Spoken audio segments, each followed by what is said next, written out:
很高兴您来到 Star 频道，现在订阅并分享频道会更有趣。赵丽颖新剧《一个身体6个人格》，一场穿梭于多重人格的灵魂与人性。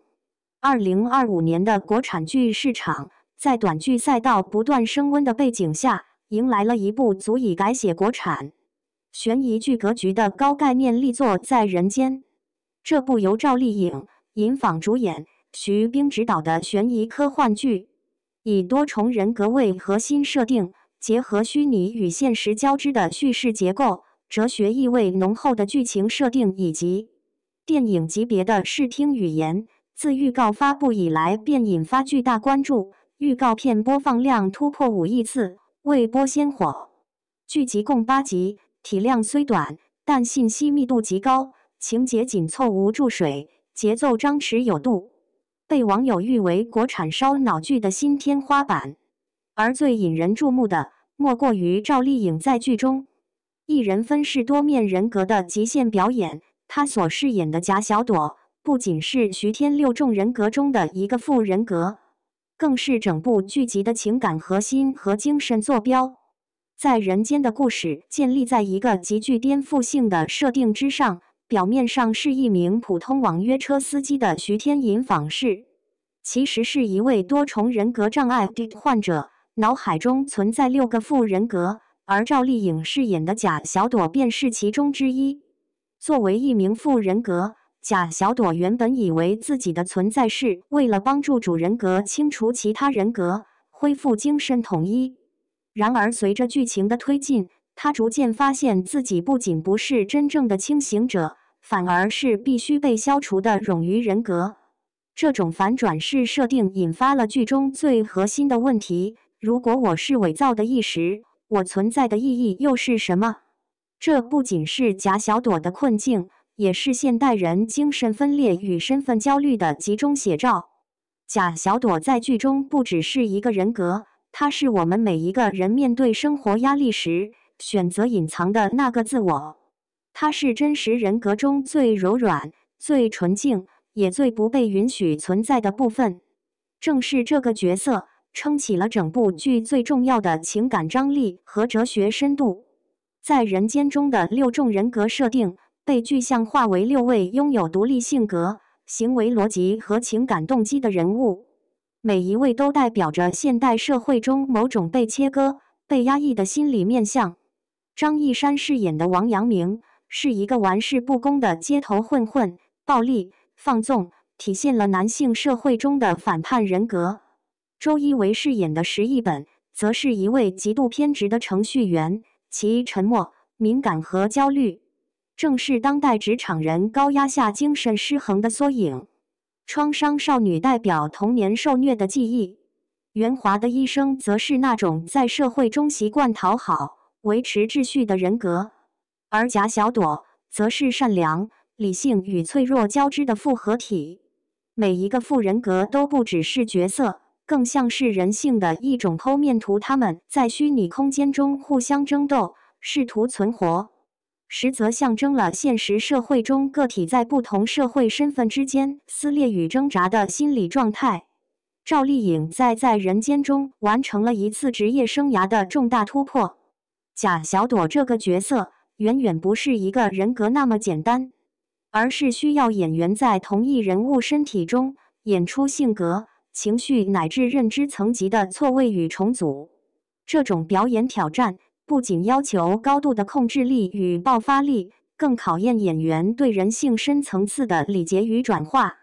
在剧中，赵丽颖多次上演瞬间人格切换，1秒钟前还是温婉无助的打工人，下一秒却变成冷酷果决的执行者。她仅用一个眼神的转变，一个呼吸的停顿，便完成情绪与性格的断裂重构。为了塑造贾小朵这一多面角色，她主动闭关研读精神病理学资料，与心理医生深入探讨多重人格的形成机制和相互关系，并尝试将抽象的心理概念具体化为可以感知的表演行为。预告片中，贾小朵在幻境中面对其他人格，一个人一场审判戏，每一场对峙都像是在与自己的某一部分对话，尤其在最后面对自身消亡的片段，那句带着颤音的"为什么是我"，不仅撕裂了角色的内心，也震撼了屏幕外的观众心灵。导演徐冰将心理剧的抽象性与科幻剧的可视化表达高度结合，创造出一个融合现实与虚拟的复杂世界。剧中每一个人格所处的精神空间都被具体化为独特场景。拳击手的人格空间是一座废弃的地下拳馆，充斥着铁锈与血迹；程序员的意识世界是由乱码与电流构成的代码迷宫。创伤少女的记忆空间则是一栋不断燃烧的老旧木屋，象征着未愈的童年创伤。这些视觉设计不仅增强了剧集的艺术质感，更将心理挣扎具象化为可被触摸的戏剧符号。例如，拳击手的血迹手套、程序员炸裂的键盘、少女燃烧的日记本，都是情绪与记忆具化的载体。这种通过符号化场景来讲述心理困境的方式，让在人间不仅成为一部剧，更成为一场关于精神认同的视觉实验。在人间最震撼的，并不仅仅是烧脑设定与多重反转，而是他所触碰到的那个所有现代人都不得不面对的终极命题：为了迎合世界，我们是不是亲手扼杀了真实的自己？在剧中，每一种人格的消亡都是一次隐喻完美主义人格、讨好型人格、愤怒人格，这些在现实中被压抑的人格侧面，在虚拟空间中被一一清除，换来的却不是真正的完整，而是更深层的空虚。最终，当贾小朵决定放弃完成任务，而是选择与主人格徐天共生，这一行为代表的不是失败，而是接纳、接受内心的复杂，允许多样化的自我共处，才是真正的精神成长。正如导演徐冰所言，虚拟空间里的怪物，都是现实中我们不愿面对的伤口。而赵丽颖的贾小朵，用温柔坚定的方式告诉我们，真正的救赎不是消灭某一部分自我，而是学会和自己握手言和。在人间作为一部高概念短剧，不仅以8集的精悍结构讲述了一个完整的灵魂不易故事，更用真实动人的情感唤起了观众内心深处最隐秘的共鸣。赵丽颖凭借对角色的极致投入与表演深度，完成了一次对人性复杂性的深刻书写。导演与制作团队则用先锋叙事和电影及视觉语言，为国产剧探索出一条全新道路。当你在剧中看到贾小朵在幻境中挣扎，在镜中望见另一个自己时，或许你也会明白，所谓在人间，不只是存在于这个世界，而是学会在多重身份之间找到平衡，在破碎的自我中寻找重构的可能。